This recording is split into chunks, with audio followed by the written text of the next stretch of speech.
अब तक औपचारिकता हुई, अब अनौपचारिक ढंग से सत्संग करते हैं। शिष्टाचार होता है, औपचारिकता की जरूरत पड़ती है, मगर उसी में हम उलझ जाएं, उसी में रह जाएं तो जीवन अधूरा रह जाता है। जीवन में रस का उदय आत्मीयता से होता है, अनौपचारिक ढंग से जीवन जीने में होता है ना? राजी हो आप सब? हाँ, यस। अच्छा, मैं आपसे ये पूछना चाहता हूँ, द्वारिका का अर्थ क्या है, पता है? द्वारका का अर्थ क्या है? कितने लोगों को नहीं पता है? हाथ उठाइए। हाँ, इतना जानते हैं, द्वारका नगरी थी, जहाँ भगवान कृष्ण गए, वहाँ बसे, अपना जीवन का आखिरी क्षण उन्होंने वहाँ पर बिताई। इतना तो पता है, मगर द्वारिका का अर्थ नहीं पता है। नहीं पता है क्या है? द्वार कहाँ है? जहाँ दिवाली नहीं है, द्वार कहाँ हो सकती है? जहाँ कोई दीवार नहीं है, अरे द्वार का महत्व दीवार पर है। जहाँ दीवारें नहीं है, कोई सीमा नहीं है, वहाँ द्वार का क्या मतलब है? यही बात कर रहा। अनंत का एक प्रतीक है द्वारिका। अनंत को कोई द्वार नहीं है, क्यों? कोई दीवार ही नहीं है, कोई सीमा नहीं है। आज समझ में आई ना? द्वारिका क्या, ये नाम से ही ऐसे ब्रह्म ज्ञान में हिलोरे ले सकते हैं। सिर्फ द्वारिका, हमारा कोई द्वार नहीं है माने कोई दरवाजा नहीं है। दरवाजा नहीं है माने कोई दीवाली नहीं है। हम सब एक हैं। हाँ, जीवन में बार बार हमको याद करनी पड़ती है कि मैं एक अनंत का हिस्सा हूँ। अनंत का हिस्सा हूँ तो अनंत ही हूँ। हाँ, यही वेदांत है। भारत का सर्वश्रेष्ठ ज्ञान यही है, मैं वह हूँ, सो हम। हाँ, इसी को अजपा बोले, है ना? अच्छा, थोड़ी देर भजन और सुनेंगे, उसके बाद फिर बात करेंगे, क्या? ठीक है? ठीक है ना? हाँ,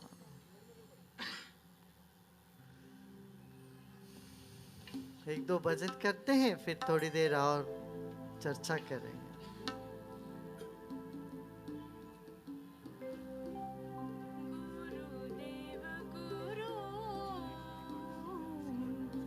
नमः शिवाय गुरुदेव गुरु।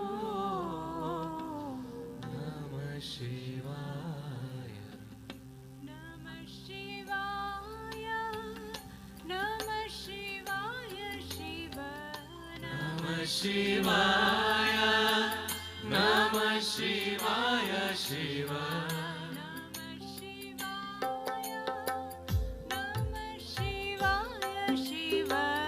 नमः शिवाय नमः शिवाय शिव।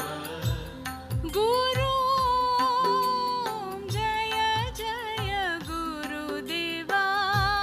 गुरु जय जय गुरुदेवा। शिवा जय जय सदा शिवा। शिवा शिवा। गुरुदेव गुरु नमः शिवाय। गुरुदेव गुरु नमः शिवाय। नमः शिवाय नमः शिवाय शिव।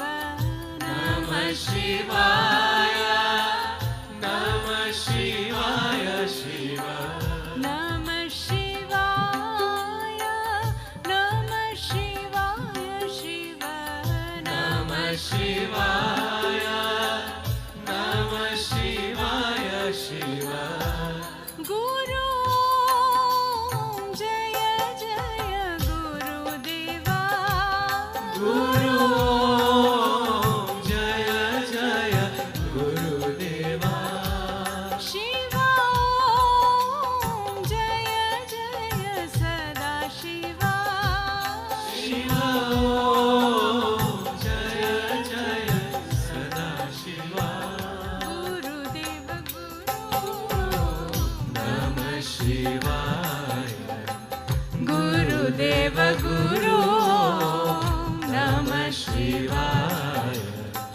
नमः शिवाय नमः शिवाय शिव नमः शिवाय नमः शिवाय शिव नमः शिवाय नमः शिवाय शिव नमः शिवाय नमः शिवाय शिव गुरु जय जय गुरुदेवा गुरु ओम जय जय गुरुदेवा शिव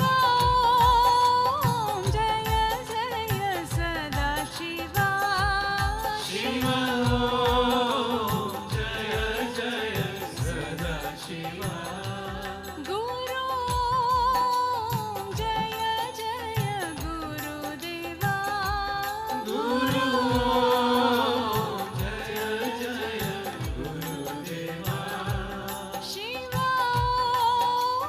जय जय सदा शिवा शिव ओम जय जय सदा शिव गुरुदेव गुरु नमः शिवाय गुरुदेव गुरु नमः शिवाय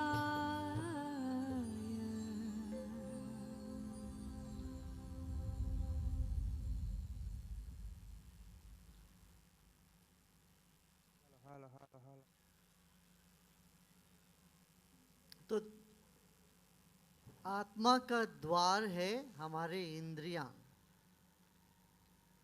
सो जिसके द्वार सारे इंद्रियां हैं वह आत्मा श्री कृष्ण है। वो रहते द्वारिका में, जिसका द्वार सारे इंद्रियां हैं। देखिए, जब भी कोई नाम रखा हमारे देश में, वो एकांगी कभी नहीं रहा, उसमें बहु अर्थ गर्भित रहा है, कई अर्थ उसमें समाहित है।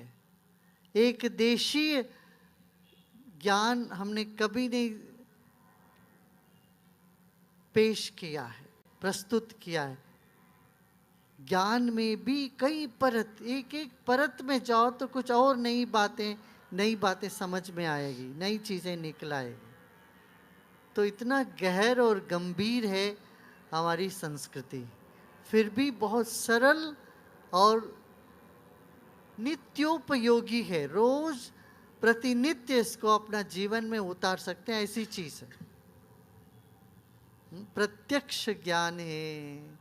इसलिए हमारे जीवन में ज्ञान, ध्यान और सेवा, ये तीनों हमें साथ में लेके चलना चाहिए। हाँ? तब जीवन में रस बना रहेगा।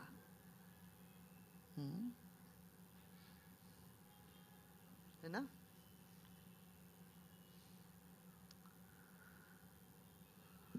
देखिए, परेशानी तो आती है, परेशानियां आती है, मगर उसमें डूबते चले जाएं, ये बुद्धिमत्ता नहीं है।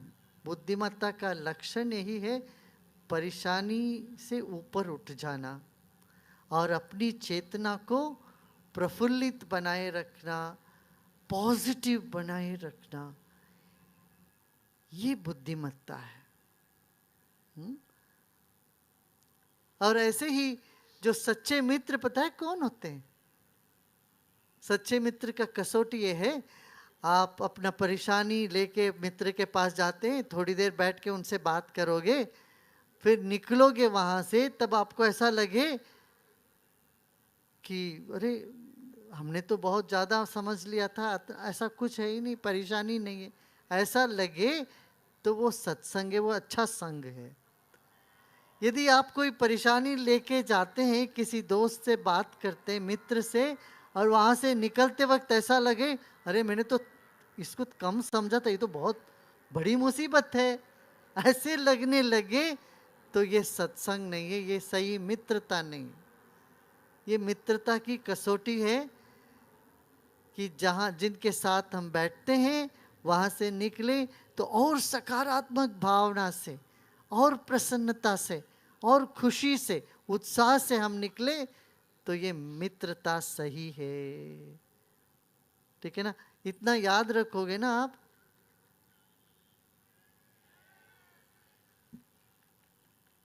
हाँ, तो आपका भी यही करना। कोई आपके पास आते हैं समस्या लेके, उसको हल्का करना आपका काम है। वो हल्का महसूस करें उसको, ऐसा ना करें कि अरे ये तो मैंने तो तिल समझा था कि तो पहाड़ बन गया, ऐसा ना लगे उनको। हाँ? इस तरह से हम, यही सत्संग है। सत्संग माने सिर्फ बैठ के भजन करना ही सत्संग नहीं है। एक दूसरे के काम में आ जाना, एक दूसरे को सहारा देना और सत्य के ओर सबको अग्रसर करना, यही है सत्संग। एक और भजन कर लेते, फिर और कुछ बोलूंगा। एक साथ सब ज्ञान जो है ना अजीर्ण हो जाता है, फिर वो डाइजेस्ट नहीं हो पाता, इसलिए थोड़ा थोड़ा थोड़ा करके। How many of you want in English? यहाँ पर कितने लोगों को अंग्रेजी में चाहिए? यहाँ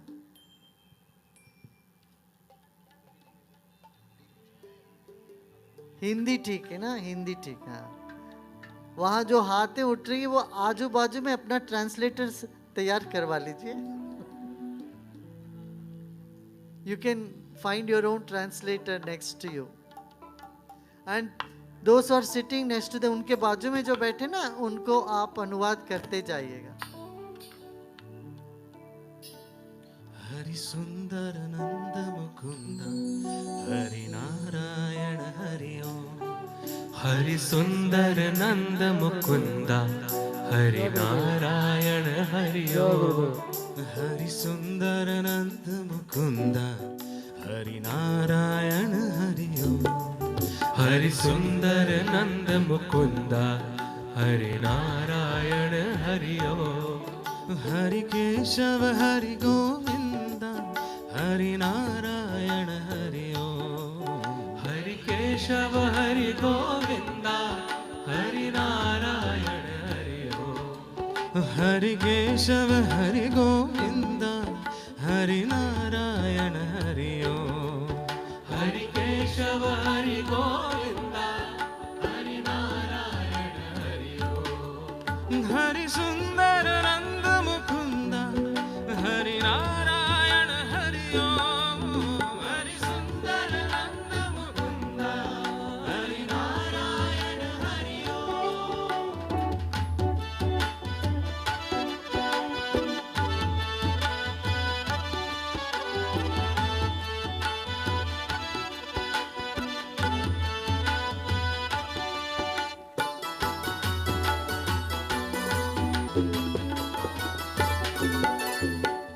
वनमाली मुरलीधारी गोवर्धन गिरवरधारी। वनमाली मुरलीधारी गोवर्धन गिरवरधारी। वनमाली मुरलीधारी गोवर्धन गिरवरधारी। वनमाली मुरलीधारी गोवर्धन गिरवरधारी। नित नित कर माखन चोरी गोपी मनहारी। नित नित कर माखन चोरी गोपी मनहारी। आओ रे कान्हा रे गोकुल के प्यारे। आओ रे कान्हा रे गोकुल के प्यारे। गाओ रे नाचो रे रास रचाओ रे। गाओ रे नाचो रे रास रचाओ रे। ओ गाओ रे नाचो रे रास रचाओ रे। गाओ रे नाचो रे रास रचाओ रे। गाओ रे नाचो रे रास रचाओ रे। गाओ रे नाचो रे रास हरि सुंदर नंद मुकुंदा हरि नारायण हरि ओम। हरि सुंदर नंद मुकुंदा हरि नारायण हरि ओम। हरि केशव हरि गोविंद हरि नारायण हरि ओम। हरि केशव हरि गोविंद हरि नारायण हरि ओम। हरि सुंदर नंद मुकुंदा हरि नारायण हरि ओम। हरि सुंदर नंद मुकुंदा हरि नारायण हरि ओम। हरि सुंदर नंद मुकुंदा हरि नारायण हरि ओम। हरि सुंदर नंद मुकुंदा हरि नारायण हरि ओम। ब्रह्मा विष्णु सदा शिवा हर हर हर हर महादेवा।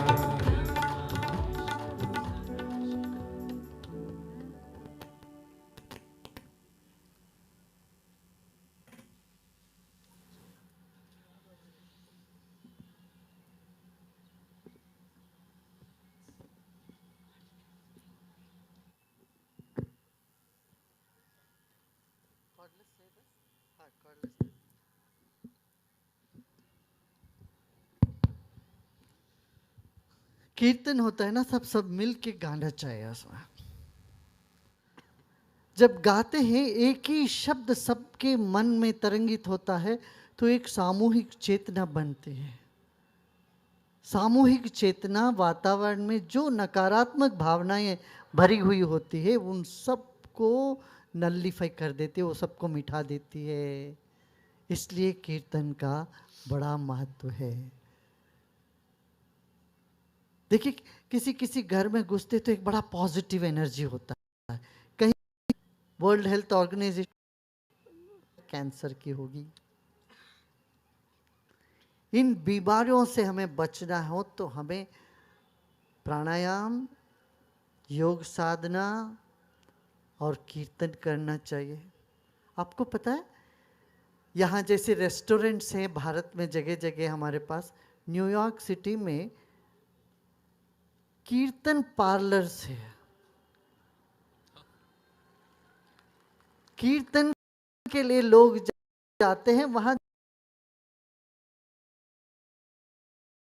ये ही उन्होंने देश को एक सूत्र में बांधा।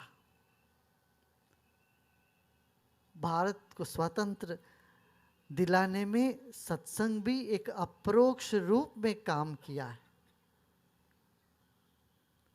इसलिए आप सबको कीर्तन में, सत्संग में भाग लेते रहना पड़ेगा। क्या ख्याल है? सहमत हो मेरी बात से? सहमत हो ना? हाँ, ये आवश्यक है, आवश्यक है। अब इंग्लैंड में एक संशोधन में लोगों ने ये पता लगाया, जब संस्कृत के शब्दों का उच्चारण करते हैं तो हमारा न्यूरो लिंग्विस्टिक फंक्शन बहुत बढ़िया हो जाते हैं, बहुत अच्छे होते हैं। और जब ब्रेन इतने क्षमता से भर जाती है तो वो ये कंप्यूटर आदि के लिए बहुत अनुकूल पड़ता है। हमारे डीएनए में है। लोग हमसे पूछते हैं भारत में इतना गरीबी होने के बाद लोग कैसे इतने खुश नजर आते हैं। मैं कहता हूँ यहाँ की हवा में कुछ है भाई। यहाँ के हवा में वो तथ्य है, वो सत्व है जो सदियों से यहाँ करते आए हैं, एक उत्सव मनाते आए हैं। शुद्ध भाव और अध्यात्म के तरफ लोग रुझान रखते आए हैं। इसको हमें जाने नहीं देना है। अध्यात्म की लहर उठते ही हिंसा खत्म हो जाएगी, खत्म हो जाना चाहिए। तनाव का ही परिचय देता है हिंसा। तनाव बढ़ गया तो हिंसा बढ़ जाती है। सो इसलिए तनाव मुक्त जीवन के लिए हम अपने आप को प्रेरित करें, औरों को भी प्रेरित करें, ये आवश्यक है। क्या करना चाहिए ना? हाँ, ये बहुत आवश्यक है। हैप्पीनेस इंडेक्स में भारत बहुत नीचे है, मगर हमारे जो पड़ोसी है भूटान, वो सबसे आगे है।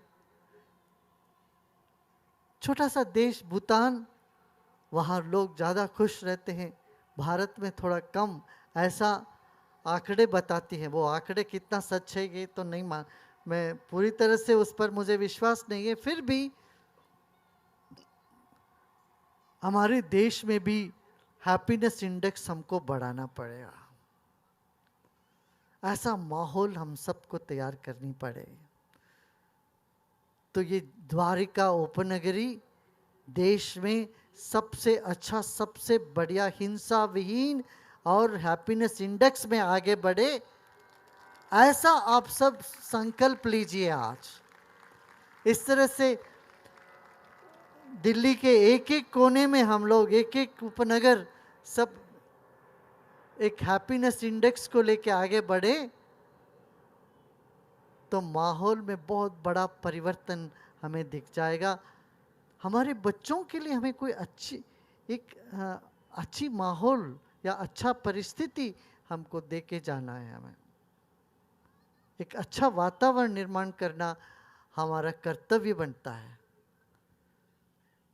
जैसे दुनिया हमको मिली, उससे बेहतर दुनिया हमें पीछे छोड़ के जाना है ना? भयभीत दुनिया नहीं छोड़ के जाना है, हिंसाग्रस्त समाज को नहीं छोड़ के जाना है, तनाव से पीड़ित समाज को नहीं छोड़ के जाना है। जहाँ चोरी हो, जहाँ दुख हो, अत्याचार हो, भ्रष्टाचार हो, ऐसा समाज नहीं छोड़ के जाना है। ये कानून से नहीं बनेगी बात, ये दिल के परिवर्तन से बनेगा, हृदय परिवर्तन से होगा, आध्यात्म के लहर से ही होगा। हम कर सकते हैं, हमें करना आवश्यक है। जैसे कितने गरीब थे हम, गरीबी से हम ऊपर उठे, हमारा देश अभी ऊपर उठता हुआ नजर आ रहा है। इसी तरह से हिंसाचार, भ्रष्टाचार, दुराचार से भी हमें ऊपर उठाना पड़ेगा। इससे नशा मुक्त समाज पर हमें जोर देनी पड़ेगी। यहाँ एक सर्वे हुआ था तिहाड़ जेल में, उसमें ये पाया गया है जितने लोग महिलाओं के ऊपर दुराचार किए, अत्याचार किए, वे 98% वो लोग नशे के ओढ़ में आकर किए, होश में इन्होंने नहीं किया, बेहोशी में आके उन्होंने अत्याचार किया। ये दिखाता है पहले हमें नशे से अपने आप को दूर रखना पड़ेगा। आप यहाँ जितने माता पिता बैठे हैं, मैं आप सबसे अनुरोध करूँगा, आप सबको कहूँगा, अपने बच्चों को एक संकल्प दिलाओ, प्रतिज्ञा दिलाओ, चाहे कुछ हो जाए मैं शराब नहीं छूऊंगा।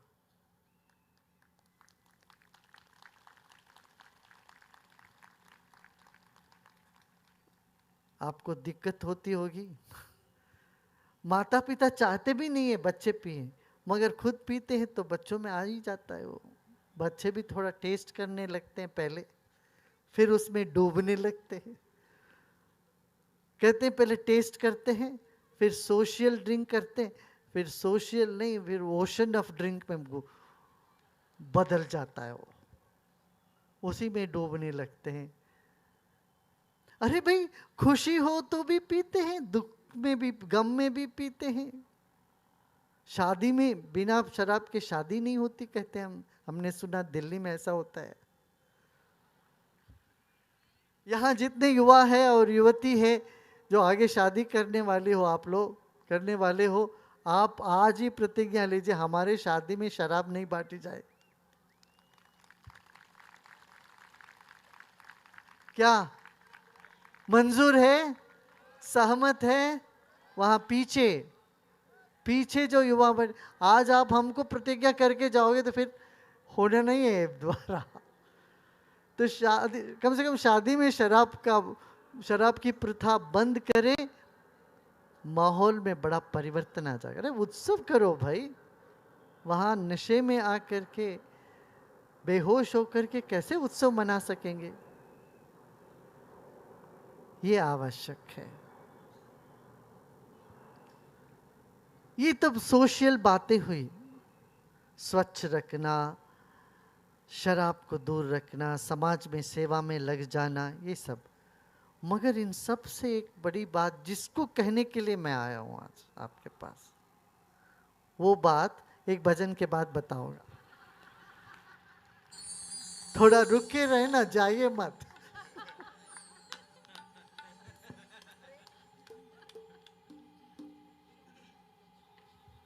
आज दिन भर मीडिया के साथ हमने बात कर करके कुछ उसका भी असर पड़ रहा है लगता। शंभो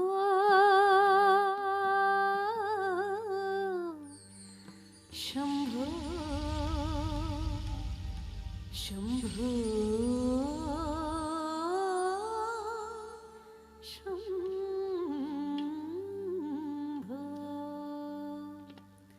शंभो शंभो महादेवा शंभो शंभो महादेवा महादेवा देवादिदेवा शंभो शंभो महादेवा महादेवा देवादिदेवा शंभो शंभो महादेवा महादेवा देवादिदेवा शंभो शंभो महादेवा महादेवा देवादिदेवा जटाधरा ऋषिकेश्वरा त्रिलोचना ओम शंकरा जटाधरा ऋषिकेश्वरा त्रिलोचना ओम शंकरा जटाधरा ऋषिकेश्वरा त्रिलोचना ओम शंकरा जटाधरा ऋषिकेश्वरा त्रिलोचना ओम शंकरा शंभो शंभो महादेवा महादेवा देवादिदेवा शंभो शंभो महादेवा महादेवा देवादिदेवा हे जटाधरा ऋषिकेश्वरा त्रिलोचना ओम शंकरा जटाधरा ऋषिकेश्वरा त्रिलोचना ओम शंकरा शंभो शंभो महादेवा महादेवा देवादिदेवा शंभो शंभो महादेवा महादेवा देवादिदेवा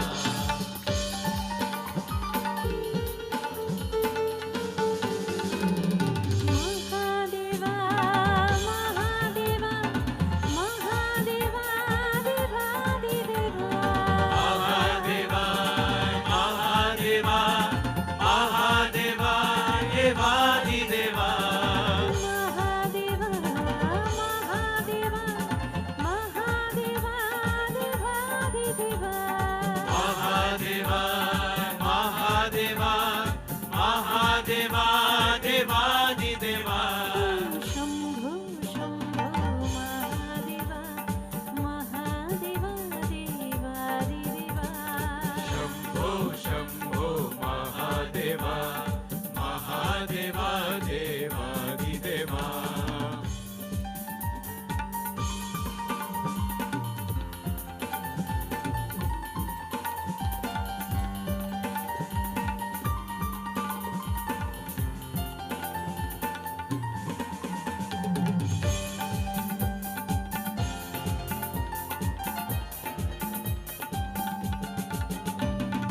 मंद सुगंध समीर चले समीर चले समीर चले अंग भुजंग आमोद भरे आमद भरे आमद भरे मंद सुगंध समीर चले समीर चले समीर चले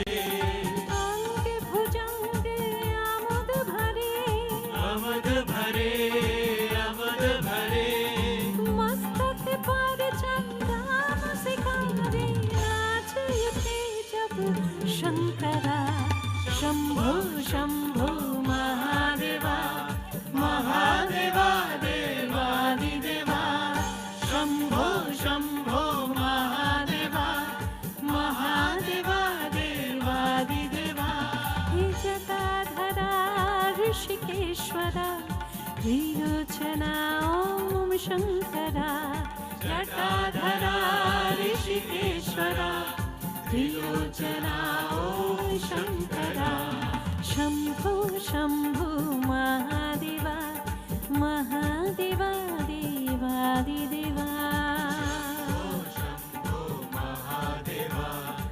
महादेवा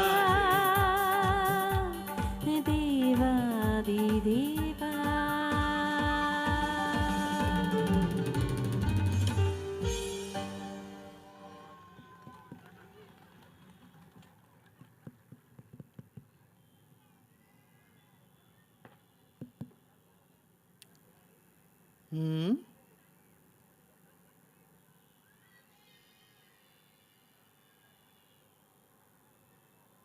हाँ, हम देख रहे हैं आपको। हाँ,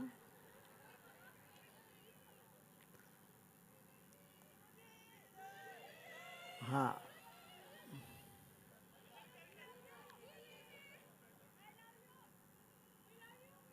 I know you have no choice. आपके पास कोई और चॉइस ही नहीं है। या you love me, I know, and you have no choice about it. अच्छा, आप देखिए, मैं आपको कुछ सोचने के लिए मजबूर करने वाला हूँ अभी। आपका उम्र क्या है? सब अपना अपना उम्र याद करो थोड़ा सा।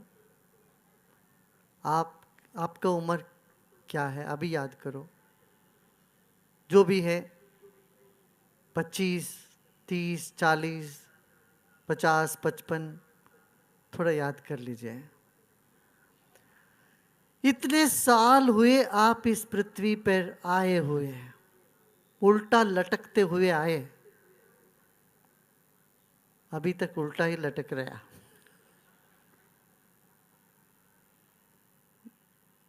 याद किया अपना उम्र? किसी को वो भी भूल गए क्या? कोई याद नहीं आ रही है क्या? अपना याद करो कितना उम्र है आपका। अच्छा, ये सोचो, उससे पहले आप थे कहाँ? उससे पहले आप थे कहाँ? जरा सोचिए। ये दिल्ली तो था, ये सूरज, ये चांद, ये पेड़, ये सब था यहाँ पर। पहले भी था, अभी भी है, मगर आप थे कहाँ? आपका मूल क्या है? जरा सोचिए। कभी अपना मूल पर ये सोचा ही नहीं हमने। हम कहाँ से आए, इससे पहले थे कहाँ, हम कौन हैं, ये नहीं सोचा हमने। अपने नाम से हटके अपना कोई आइडेंटिटी को पहचाना ही नहीं है, इसीलिए हम दुखी रहते हैं। अरे ये कोई रॉकेट साइंस नहीं है, सिर्फ जाके देखो तुम थे कहाँ। समझ में नहीं आ रहा है जी? अच्छा है, समझ में नहीं आ रहा तो सोचा तो सोचने से ही काफी काम होने लगेगा। अच्छा, फिर ठीक है, आ तो गए दुनिया में। अब यहाँ कब तक रहोगे? हमेशा के लिए, 1000 साल। आपका मकान रहेगा, आपके जूते रह जाएंगे यहाँ, मगर आप नहीं रहोगे। और 25, 50, 40, 50 साल के बाद आप तो रहोगे नहीं। कहाँ जाओगे? जिन लोगों को हमने देखा चलते फिरते बात करते, वो कहाँ चले गए? जिनसे हमने संवाद किया, जिनके गोद में बैठे, जिनके साथ हम खेले, वो सब कहाँ चले गए? इसके बारे में कभी विचार दिमाग में आया?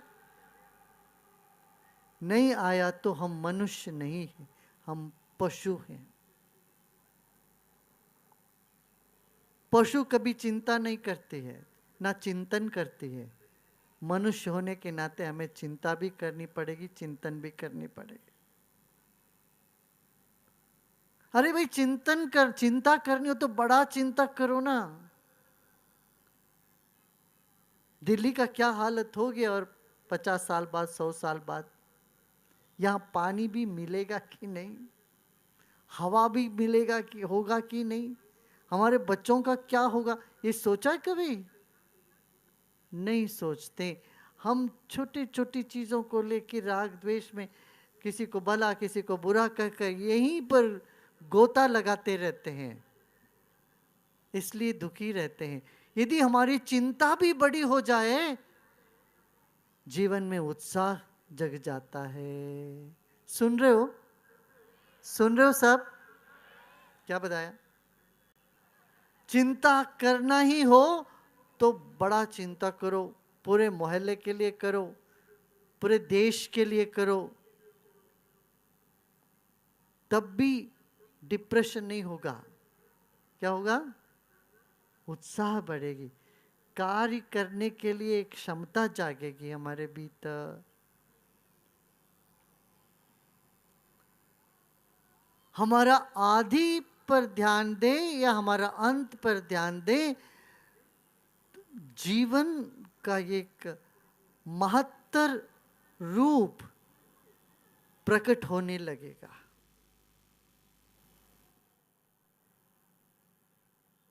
कीड़े मकोड़े के जैसे नहीं जिएंगे हम, जिएंगे एक विशालता में, दैवी शक्ति के साथ जिएंगे।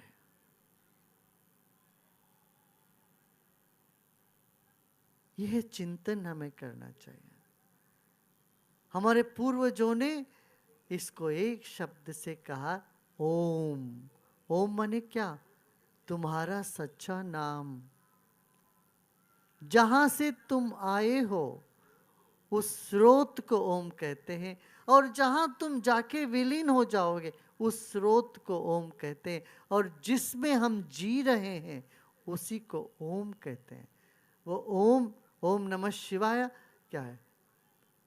कोई सांप लटका के कहीं हिमालय में बैठे हुआ व्यक्ति नहीं है। कुछ लोग कहते हैं 15,000 साल पहले कोई व्यक्ति बैठा था, उनका नाम शिव था। भूल है। शिव तत्व है, नित्य नूतन, नित्य निरंतर, सर्वव्यापी तत्व है, वही शिव तत्व है। जो पांचों भूतों में हमेशा स्थित है, वो तत्व शिव तत्व है। जिससे हवा चलती है, जिससे पानी बह रही है, जिसके वजह से चांद सूरज चमक रहे हैं, जिसके वजह से ये पृथ्वी टिकी है, वह शक्ति है शिव तत्व। वह तत्व हमारे भीतर है, उसी से तो हम बने हैं। शिव तत्व नहीं तो हम हो ही नहीं सकते। आपके अहंकार भी शिव का ही है, इसलिए हमारे भीतर जो कुछ भी है वो सब शिव तत्व है। सर्वम शिवमयम जगत। इस दुनिया में जो कुछ भी है वो शिव से ओत प्रोत है। यही बात कहने आए हम। और वो आपके हैं, अपने हैं। व्यक्तिगत संबंध ईश्वर से हम बनाते हैं, हमारे जीवन में कोई कमी नहीं होती है, ना होगी। जो चाहते हैं वो होने लगेगा। जो इच्छा करी हो मन माई, प्रभु प्रताप कछ दुर्लभ नाही। ये स्वयं सिद्ध बात है, आपके अनुभव में आएगा। यहाँ साधक बैठे बहुत सारे, आपके अनुभव में तो आई। चाहने से पहले वो काम पूरा हो जाता है। कुछ चाह करके कुछ समय के बाद, कुछ प्रयत्न के बाद होता है, मगर होता जरूर है। यह आध्यात्मिक शक्ति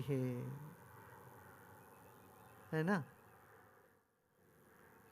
तो हम 10 मिनट के लिए ध्यान करें इस बात से। हाँ, इसी बात को गुरु नानक देव ने कहा, एक ओंकार सतनाम।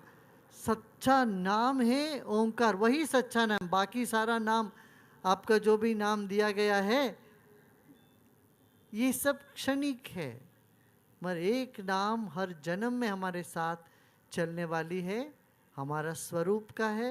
वो ओम है, वो अकाल है, काल के परे है, अजूनी है, अजन्मा है। है ना।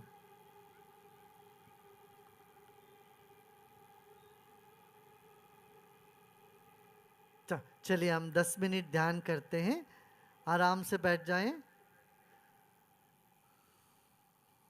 बीच में उठ के नहीं जाएंगे, 10 मिनट सबको बैठना पड़ेगा। हाँ, क्यों आप बीच में उठोगे तो आजू बाजू में जो बैठे हैं उनको भी तकलीफ होगी, उनको भी मुश्किल होएगा।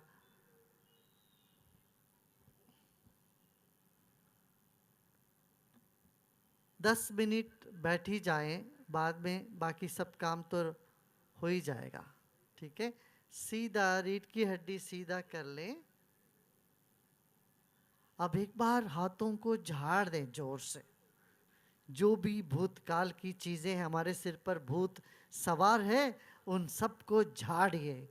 सारा धूल, सारा नकारात्मकता को हम झाड़ के आगे बढ़ने वाले हैं, तो झाड़ते जाइए सब।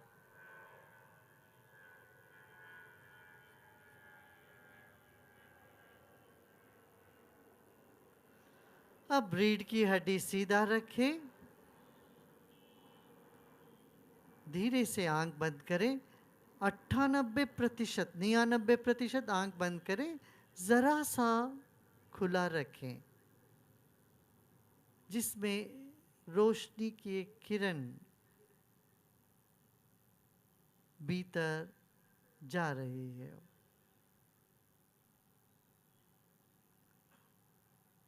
निन्यानबे % आंख बंद है, सिर्फ थोड़ा सा खुला है। Just keep your eyes crack open.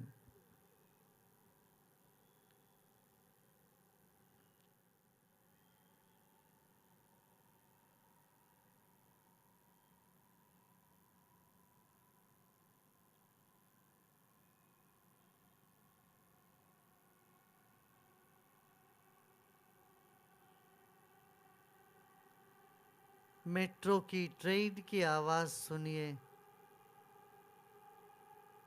शुरू हो रहा है, शुरू हुआ, बढ़ता गया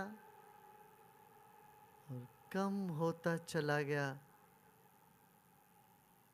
उस ट्रेन के पीछे ही अपना कान को लगा के रखें। वो शब्द गायब हो गया। इस तरह से चारों ओर जो भी आवाज हो रही हो, इन सभी आवाजों को सुनिए।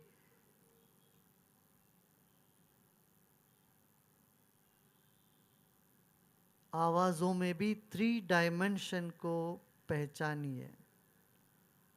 एक साथ कुछ दूर से, कुछ पास से, कुछ ऊपर से, कुछ बाजू में से आवाज आ रही है।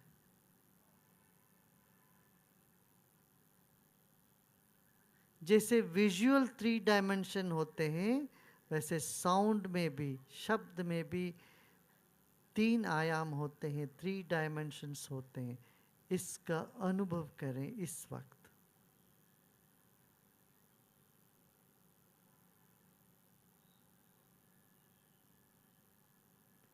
अब आंखों को पूरी तरह से बंद कर सकते हैं।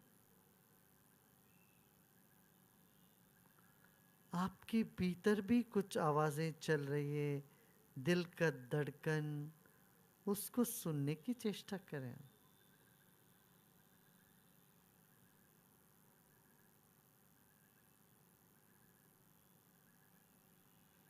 अपने ही दिल की धड़कन को सुने या अनुभव करें, महसूस करें।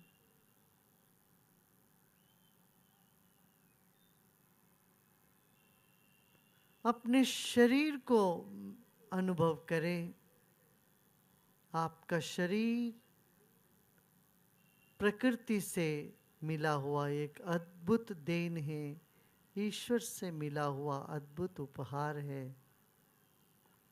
अरबों खरबों अणु परमाणुओं से बना है हमारा शरीर।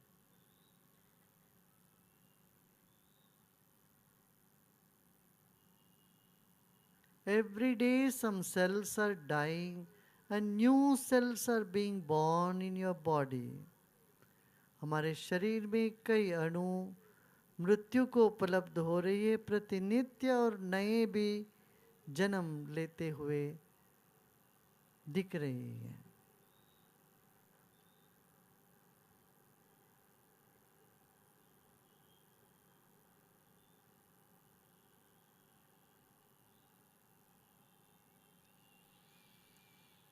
आपके पेट के अंदर खाली जगह है, वहां अपना मन को रखेंगे। अभी नाभि के पीछे अपना मन को रखिए।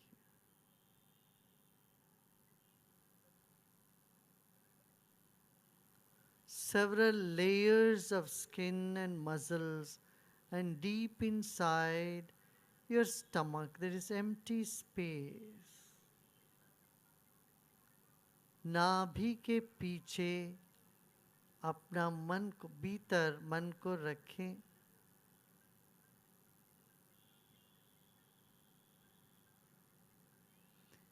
याद कर ले, ऐसे ही किसी के पेट में आप 9 महीने रहे, ना कुछ किया, ना कुछ जाना, ना कुछ समझा। पेट के भीतर हम विश्राम करते रहे।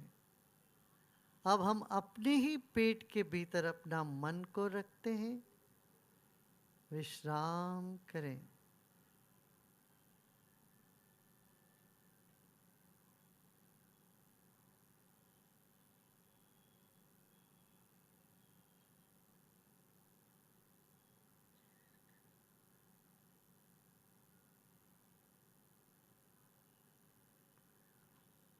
शरीर को स्थिर रखें सिर्फ 3 मिनट के लिए।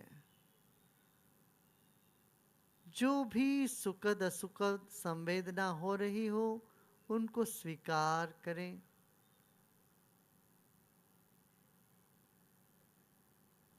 Keep yourself in your stomach region. Your mind is kept in the stomach region. And just be there. Nothing to know and nothing to do either.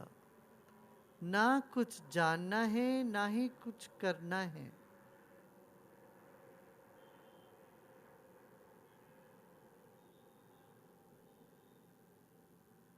केवल रहना है, केवल होना है।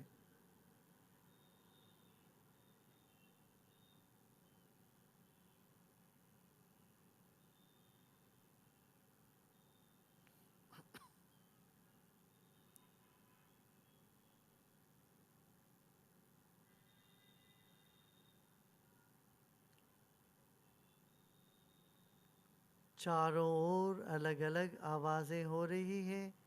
हम भी अब ओंकार का ध्वनि करते हैं और उस ध्वनि को अपने ही शरीर के कण कण से अनुभव भी करेंगे, महसूस करते हैं।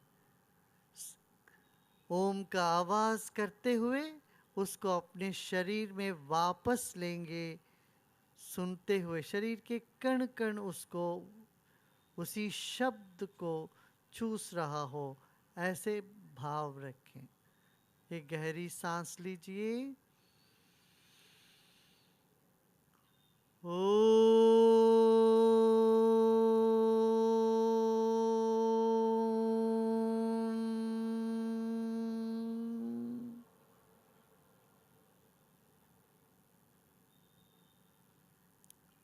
यह ओंकार शरीर के कण कण को, मन के कोने कोने को पवित्र कर देने वाली है। फिर एक बार ओंकार का ध्वनि करते हैं और शरीर में उसकी तरंगों को सहर्ष स्वीकार करते हैं। मुस्कुराते मुस्कुराते सांस लीजिए।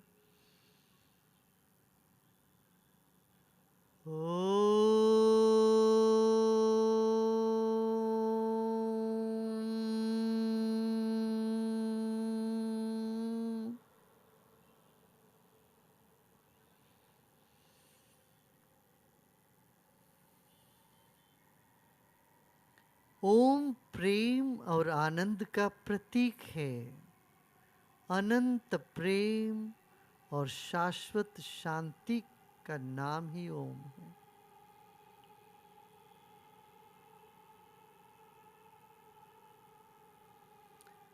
प्रेम और शांति के तरंग, सकारात्मक तरंग शरीर के कण कण में जागे। फिर एक बार गहरी सांस लीजिए, मुस्कुराते मुस्कुराते सांस लीजिए।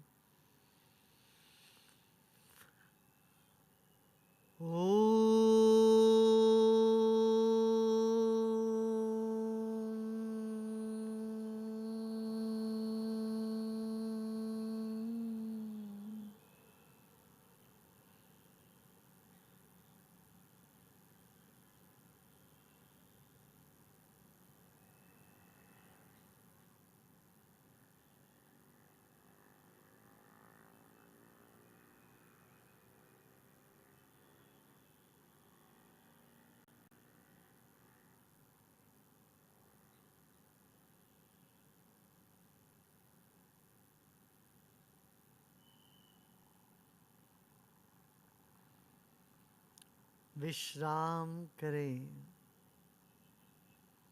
मुस्कान के साथ विश्राम करें। चेहरे में मुस्कान हो, नकली क्यों ना हो, रखे मुस्कान। सारे स्नायु मंडल, चेहरे के स्नायु सब तनाव से मुक्त होने लगेंगे। मुस्कराए, मंदहास के साथ विश्राम करें।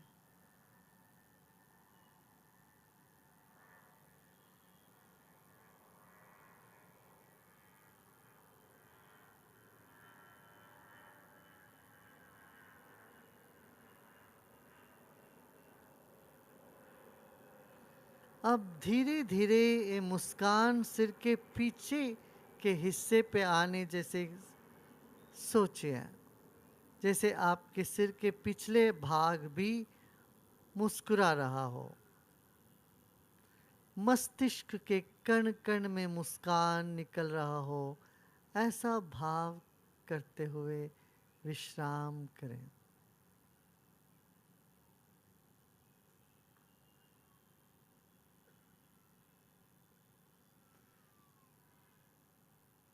जैसे आपकी मुस्कान भीतर उतर रही हो,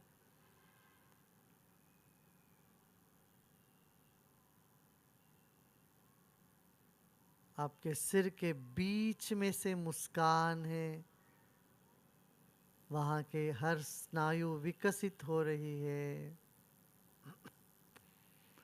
Every cell of your body is relaxing, blossoming and smiling. With this idea, repose in yourself. अपने आप में विश्राम करें।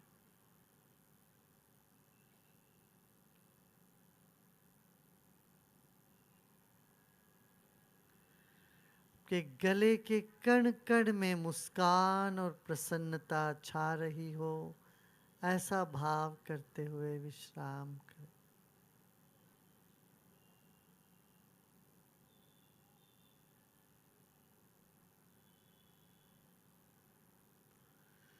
और इस मुस्कान को कंधों में, छाती पर, हाथों में उतरने दीजिए।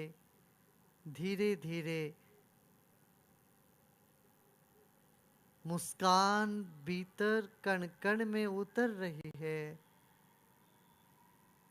और तनाव दूर हो रही है।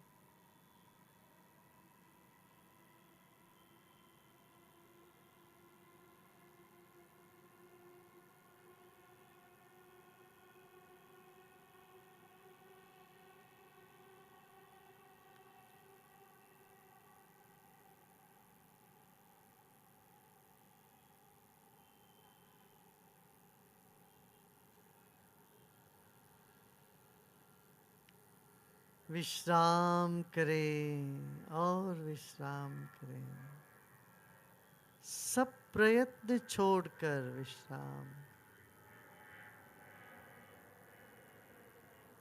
आप ईश्वर के गोद में बैठे हुए हो, विश्राम करें। आप अकेले नहीं हो, विश्राम करें।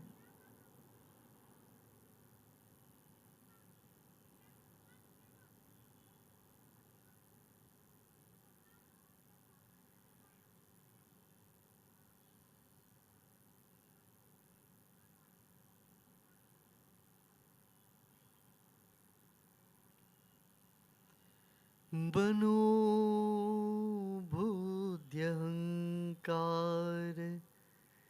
चित्तानिनाहम्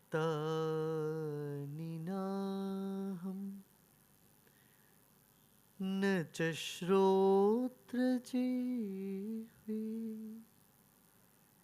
न च घ्राणनेत्र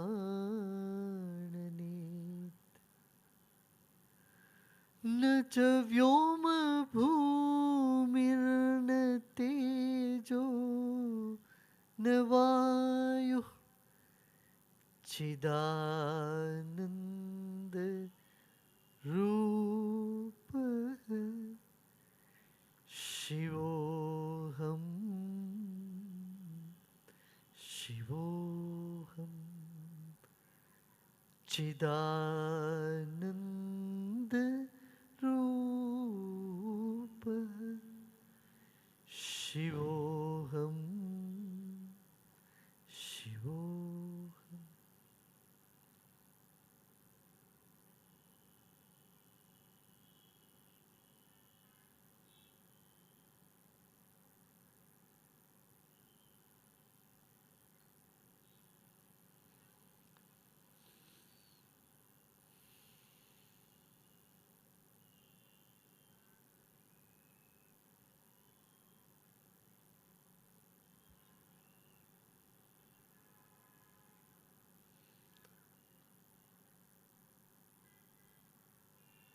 शरीर और परिषद के प्रति सजग होते होते धीरे धीरे सांस लीजिए, मुस्कुराते मुस्कुराते लीजिए और धीरे धीरे सांस छोड़ते छोड़ते आंखें खोल सकते हो।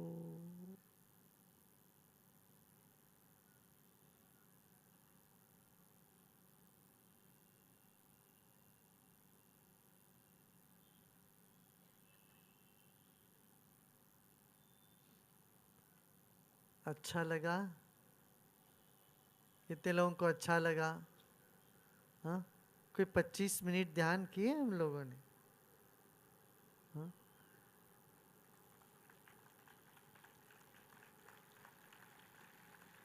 कि ऐसे थोड़ी थोड़ी देर बैठ के आप ध्यान करते रहेंगे ना, बहुत फर्क पड़ेगा जीवन में। हाँ?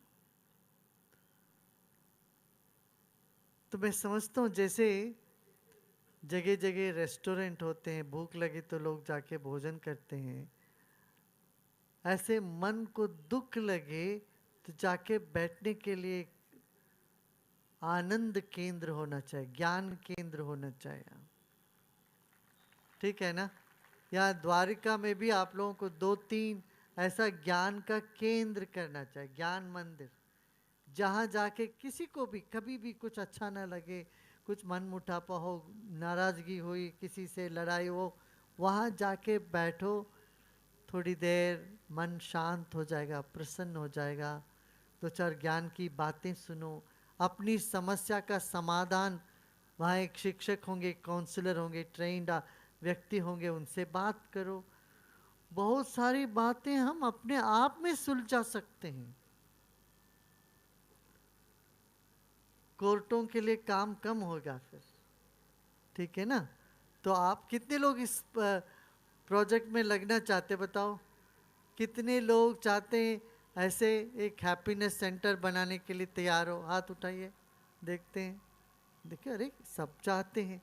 तब तो करना चाहिए आप लोगों को मिल करके बनाइए एक हैप्पीनेस सेंटर, ठीक है। आप अपना नाम जरूर देना, कहाँ देंगे, कैसे देंगे? कोई ईमेल, कोई नाम दीजिए आप, नंबर, कौन कोऑर्डिनेट करेंगे? संजीव मालूजा नाम है, smaluja@gmail.com, इस पे आप कांटेक्ट कर सकते हैं, smaluja@gmail.com। हाँ, अब सांसद जी भी बैठे हैं, आप कह रहे हैं बना देंगे, ऐसे बना देंगे, बहुत अच्छा। तो इसमें सहयोग देने वाले आप सब लोग इकट्ठे हो जाओ, अपना नाम दो, फिर ऐसे बनाओ, ज़रूर बनाना चाहिए यहाँ एक ऐसा केंद्र, हाँ, जहाँ 40-50 लोग बैठे, यहाँ 100 लोग बैठ पाएंगे, अपना योग भी सीखें, ध्यान भी करें, ठीक है ना। अभी कोई प्रश्न है क्या? प्रश्न है तो पूछिए। अच्छा, आप हाँ, उसमें ट्विटर में फॉलो करिए। कितने लोग हमको फॉलो कर रहे हैं ऑलरेडी? अच्छा, कितने लोग नहीं कर रहे हैं ट्विटर में फॉलो? आप लोग आज से शुरू करिए, @SRI। नोट कर लिया? फोन उठाइए, उसमें नोट कर लेना। हाँ बोलिए। गुरुजी, भाग्य प्रधान है या कर्म? जीवन में दोनों की अपनी अपनी स्थान है। जैसे आपका कद आप बढ़ा नहीं सकते हो, कुछ उम्र के बाद, 20 साल के बाद आपका कद नहीं बढ़ेगा, मगर आपका वजन जरूर बढ़ सकता है, घट सकता है। तो आपका कद जो है आपका भाग्य है, आपका वजन आपका कर्म है।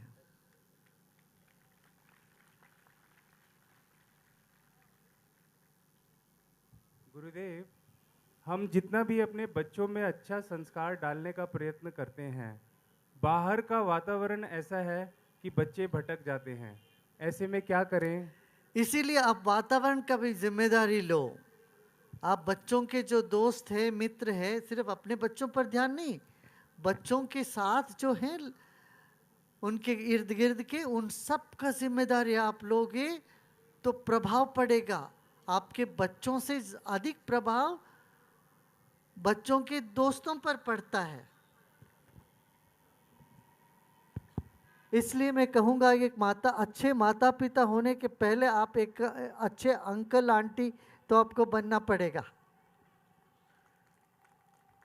देखिए, हम लोग बच्चे जब थे कि आम के बगीचा में देते तो आम तोड़ने का होता है, तो क्या करते थे, आम हाथ में आना हो तो डाली पर निशाना साधते थे। डाली पर पत्थर डालो तो आम के नीचे गिरता था, सीधा आम पर पत्थर डालोगे तो आम भी हाथ में नहीं आए। ऐसा ही अपने बच्चे अपना बात यदि नहीं मानते हैं, उसकी तरीका यही है, बच्चों के दोस्त हैं, 10-20 बच्चे हैं, उन पर आप प्रभाव डालो, देखो आपके बच्चे अपने आप बदल जाएंगे। गुरुजी, देश के युवा राम मंदिर के संघर्ष में आपका सहयोग कैसे कर सकते हैं? राम मंदिर का संघर्ष नहीं है, सहयोग, सौहार्द में जरूर हाथ बढ़ा सकते हैं। मैं यही कह रहा हूँ, आज दिन भर मीडिया में मैंने यही बात करी। कुछ लोग कह रहे हैं कि कोर्ट निर्णय कर लेगी, कोर्ट पर छोड़ देते हैं। अरे भाई, कोर्ट की बात आप मानते हो तो पहली बात तो मानिए, कोर्ट क्या कहती है, आपस में इसको सुलझाओ। उस बात को नहीं माना, आप बोल रहे अच्छा ठीक है, उस बात को नहीं मान रहे, कोर्ट ही इसका निर्णय करे। निर्णय कोर्ट क्या कर सकती है? 3 ऑप्शन मैंने बताया। एक ये हो सकता है, वहां राम मंदिर, पहले मंदिर का अवशेष मिला नीचे, तो इसलिए वहां मंदिर के लिए वो जगह दे दिया जाएगा, ये हो सकता है। यदि ऐसी बात होती है तो अच्छा है, श्री राम मंदिर तो बन जाएगी, गांव गांव में जश्न होगा। मगर जो पक्ष हारती है, जो अल्पसंख्यक लोग हैं इस देश में, उनके मन में एक घाव हो सकता है, पीड़ा हो सकती है। मान लो ये अभी नहीं होगी, अभी मान लिया, मगर 50 साल बाद जो उनके बच्चे पैदा होंगे, उनके पोते, उनके जो संतान होंगे, वे में ये महसूस करने की बहुत संभावना है कि हमारे साथ नाइंसाफी हुई है। और जब भी कोई व्यक्ति ऐसा सोचता है हमारे साथ इंसाफी या अन्याय हुआ है, उनका विश्वास न्यायपालिका से हट जाएगा। जैसे जनता का विश्वास न्यायपालिका से हटेगी तो वो उग्रवाद के ओर चल पड़ते हैं, हिंसा के तरफ वो मुड़ जाएंगे। ये बहुत बड़ा कंसर्न है हमारे मन में। अच्छा, दूसरी बात ये हो सकती है कि नहीं, वहाँ मस्जिद था इसीलिए मस्जिद को लिए दे देंगे पूरा जमीन। क्या वहाँ जो रामलाला विराजमान है उनको वहाँ से उठने के लिए कोई अनुमति देंगे, सहमति करेंगे क्या?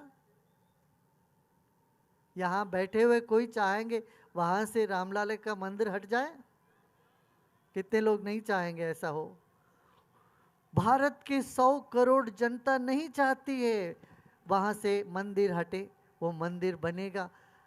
न्यायालय, न्यायपालिका यदि ऐसा एक निर्णय दे भी देंगे, उसको लागू करना करीब करीब असंभव है, नामुमकिन है, बहुत मुश्किल काम है।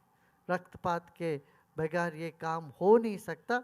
कई लोग जान कुर्बान दे देंगे उस स्थान, क्यों उस स्थान से इतना अधिक भावनाएं जुड़ी हुई है देश की। 500 साल से जिसकी लड़ाई चली आ रही है, और एक निर्णय से ये बदल जाएगा, लोगों की मानसिकता परिवर्तित हो जाएगी, ये तो मैं नहीं मानता हूँ। और तीसरा विकल्प ये है, वो कहेंगे जैसे इलाहाबाद हाई कोर्ट ने कह दिया, 1 एकड़ में आप मस्जिद बनाइए, बाकी 60 एकड़ में आप मंदिर बनाइए। ऐसा बन भी जाएगा तो सदियों तक के झगड़े बने रहेंगे। वहाँ 50,000 पुलिस तैनात रखना ही पड़ेगी, फिर भी सुलझेगा नहीं ये समस्या। अच्छा, इससे ज़्यादा मज़ेदार बात यह है कि कुरान ये कहती है, कुरान शरीफ में ये कहा गया है,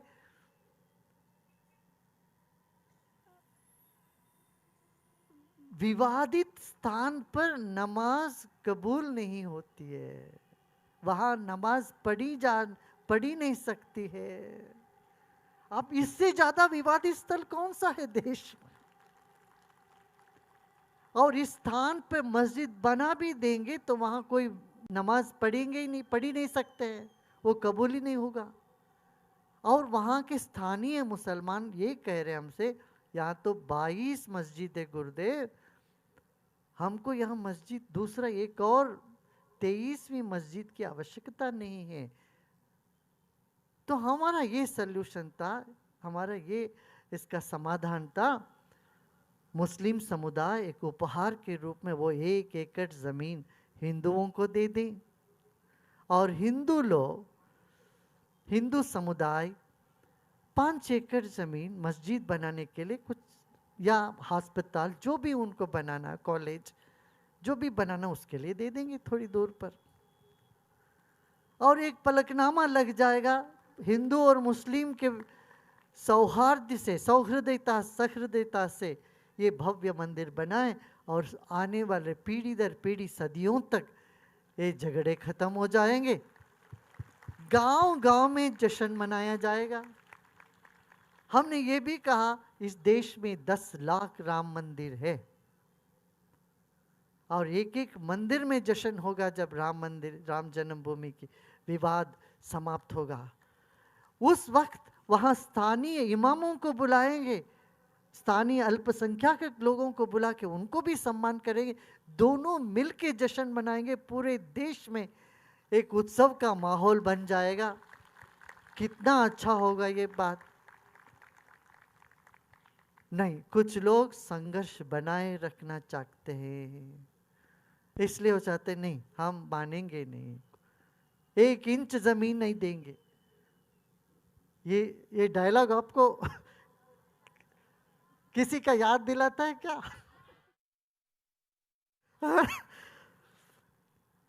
इस देश में, इस स्थान पर, यही इंद्रप्रस्थ में एक युद्ध हुआ कोई 5000 साल पहले। उस युद्ध से पूर्व भी एक व्यक्ति ने ऐसे ही डायलॉग छोड़ी थी, 1 इंच जमीन नहीं देंगे। तो बड़ा युद्ध हुआ उसके बाद। मैं इन सबसे करबद्ध विनंती करता हूँ, भाई ऐसी हालत मत लेके आना देश में, गांव-गांव में लोगों के बीच में दरार पड़ जाए, घाव लग जाए। 1 एकड़ जमीन की क्या बड़ी बात। चलो दुर्योधन का तो पूरा राज्य था, ये 1 एकड़ जमीन, और जहां नमाज पढ़ भी नहीं सकते हैं, वो किसी काम का नहीं है। और हिंदुओं के लिए वो बहुत महत्वपूर्ण जगह है, वो दे दें और एक बहुत उत्सव का माहौल देश में करें। ये सुनहला मौका है दोनों समुदाय को पास आने के लिए। ऐसा मेरा विचार है। आप क्या कहते हो? कितने लोग राजी हो इस बात पर? कितने लोग राजी हो? देखिए सब लोग राजी हैं। आज तक मैं जिनसे भी मिला, जितने साधु संतों से हम मिले हैं और इमामों से मिले हैं, मुस्लिम धर्मगुरुओं से मिले हैं, मुस्लिम युवाओं से मिले, सब इससे राजी हो रहे हैं। चंद लोग अपने स्वार्थ के लिए इसको होने नहीं देना चाहते, मगर उनका चलेगा नहीं। हाँ गुरुजी, जीवन में क्या करना है ये कैसे जाने? एक बात तो सुन लेना मेरे से, मुस्कुराते रहना, प्रसन्न रहना, चाहे कुछ भी हो जाए, अपना हिम्मत नहीं हारना। बाकी तो तुम कहाँ काम करोगे, क्या करोगे, ये सब तुम्हारे ऊपर है, तुम्हारी चॉइस है। अपने लिए काम करो, मगर समाज के लिए करना मत भूलना। थोड़ा बहुत उसमें समाज के लिए काम जरूर करना, तब तुम्हें एक तृप्ति मिलेगी। देखिए, पाने का जो आनंद है वो बचपन से सबको आता है। कोई खिलौना कोई लेके बच्चे आके उसको एकदम पकड़ते हैं, ग्रैब करने लगते हैं, मिठाई पाओ, ये लो, वो। पाने का आनंद से तो सब अवगत है, ये सब जानते हैं, मगर देने का जो आनंद है वो प्राउड आनंद है। वो देने का आनंद बिना चखे इस दुनिया से निर्गमन नहीं करना चाहिए आप लोगों को। देने का आनंद कुछ और ही है। आप अपने दादी माँ से, नानी से पूछो, जब ननिहाल जाते हो तब नानी कैसे, कितने तरह का व्यंजन बना के आपको खिलाने में वो आनंद पाती है। वो अकेले रहते पर ऐसे सब खाती थोड़ी ना,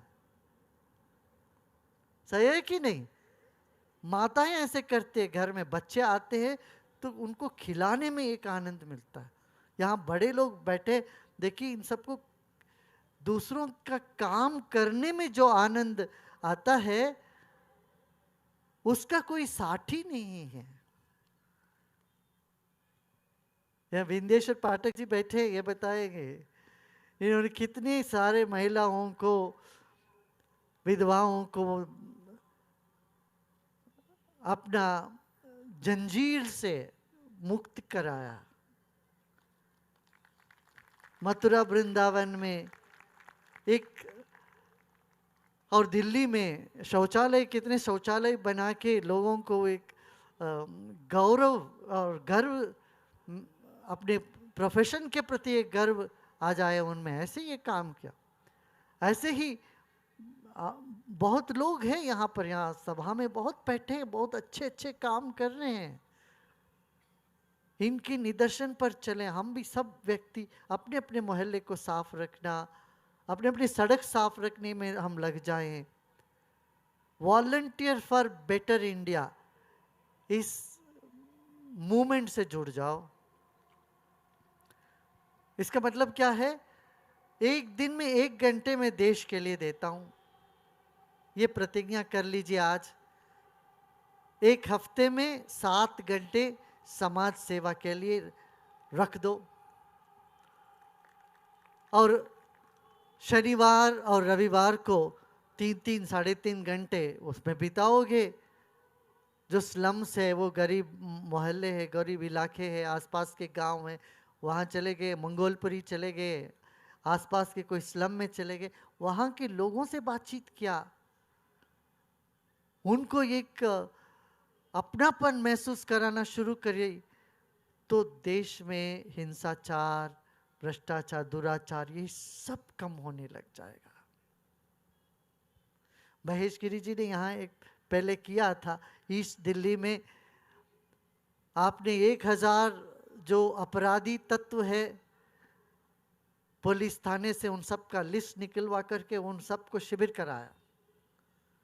आखिरी दिन उन सब के परिवार आ गए थे धन्यवाद देने, अरे आपने क्या चमत्कार कर दिया, हमारे पति बदल गए, हमारे पिता बदल गए, हमारे भाई बदल गए, हमारे परिवार में एक बड़ा परिवर्तन आ गया 1 हफ्ते के अंदर। उस हफ्ते पूरा ईस्ट दिल्ली में crime rate was the lowest. मगर इस काम को और आगे बनाए रखना है, बढ़ा के रखना, हर इलाके में करना चाहिए। देखिए, कोई व्यक्ति अपराधी है, उनको अपराधी करके धकेल देने से कोई फायदा नहीं, कोई समाज में परिवर्तन नहीं आ सकता है। उनको गले लगाए, जो अपराधी क्यों अपराध कर रहा है, भीतर घाव है, कुछ कमी है, नासमझी है, दुख है, दर्द है, पीड़ा है, कोई रास्ता दिखाने वाला नहीं है। उनको अपना वो देखो, उनमें भी एक बड़ा कवि, बड़े धुरंधर छिपा हुआ आपको नजर आएगा। और वही लोग जाके मेडिकल कैंप्स करने लगेंगे, समाज सेवा में लगेंगे। भाई, दिल हर एक के भीतर है, उनका कर्म कैसे भी हो, उनके भीतर जरा घुस के देखो, वहाँ सुंदर दिल है, हृदय है उसके पास भी। मैं ये जानता हूँ और मैं मानता भी हूँ, और दुनिया भर में देख चुका हूँ इस बात को। हाँ गुरुदेव, आप कहते हैं कि हम आपका प्रतिबिंब हैं, फिर हम आपकी तरह खुश और मस्त क्यों नहीं रह पाते हैं? ये मेरा प्रश्न तू कैसे पूछ लिया मेरे से? मुझे पूछना था, तू क्यों नहीं रह रहा? मैं इस प्रश्न इसलिए पूछता, मुझे पता है अभी अंकुर फूटी हुए पौधे हो, अभी वृक्ष होने में थोड़ा समय लगेगा, उसका सिंचन चाहिए, ज्ञान का सिंचन चाहिए। इसीलिए मैं कह रहा हूँ यहाँ एक ज्ञान मंदिर की आवश्यकता है। ऐसी कोई एक जगह हो जहाँ तुम रोज बैठ सकते हो, अपने आप को मजबूत पा सकते हो, इसकी आवश्यकता है ना? है ना? कितने लोग समझते हैं? हाथ उठाइए, हाथ उठाइए। हाँ है। हाँ। गुरुजी, मेरी साधना का क्या उद्देश्य है? ये अंततः मुझे कहाँ ले जाएगी? लक्ष्य तुम बनाओ, पहुंचाने का काम हमारा है। अब मैं ही लक्ष्य भी दूं, ये नहीं सही है। बुद्धि है ना, उसका उपयोग भी करो। ठीक है? हाँ गुरुजी, विज्ञान भैरव जो आपने अभी लिया है, उस पर थोड़ा प्रकाश डालें। मेरे ख्याल से बहुत समय हो गया। टाइम क्या हुआ बताओ? 9 बज गया। विज्ञान भैरव अति सुंदर चीज है, कश्मीर से आया हुआ शैव सिद्धांत है। इसमें शिव पार्वती के संवाद के रूप में एक ग्रंथ है। इसमें तरह तरह की प्रक्रियाएं हैं जिससे तुम ध्यान में, आनंद में उतर पाओ थोड़े समय के अंदर ही। तो ये 2 दिन का 2-2 घंटे का 4 सेशन में हमने किया था। उनसे पूछो जिन्होंने कर लिया, बड़े आनंदित हो गए थे। ऐसे हर व्यक्ति एकदम मस्त हो गए थे 2 दिन में। इसमें ये ही सारा, ये कहते हैं ना कि 7.5 है, ढैया है, मंगल का दोष है, शनि का दोष। कहते हैं विज्ञान भैरव में, भैरव का श्रवण से, उसमें बैठने से, उस ध्यान को करने से ये सारे दोष हट जाते हैं। हो गया? एक प्रश्न आखिरी, उसके बाद 2 भजन करते। 2 हाँ गाना। गुरुदेव, मैं ऐसा क्या करूं कि ये सुनिश्चित हो जाए कि आप हमेशा मेरे साथ रहें? मान के चलो, कुछ मान के चलना पड़ेगा, कुछ जान के चलना पड़ेगा, उनमें से ये एक है। ठीक है?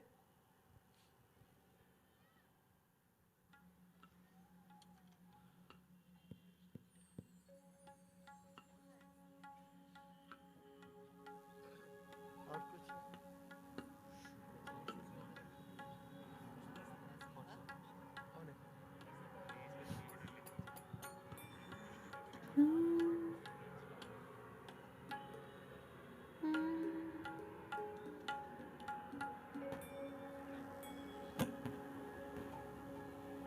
रिश्ता भूला परम पिता का, याद दिलाने आए तुम। रिश्ता भूला परम पिता का, याद दिलाने आए तुम। मेरे वीराने जीवन में ज्योत जगाने आए तुम। रिश्ता भूला परम पिता का, याद दिलाने आए तुम। मेरे वीराने जीवन में ज्योत जगाने आए तुम। रिश्ता भूला परम पिता का।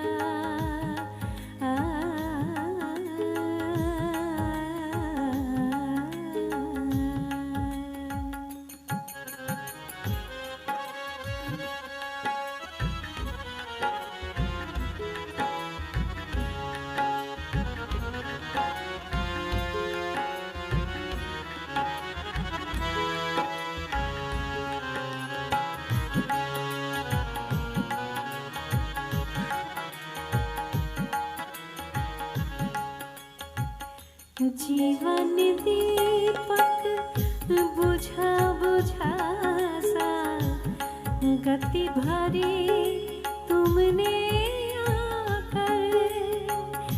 जीवन दीपक बुझा बुझा सा, तेज भरा तुमने आकर। तेज भरा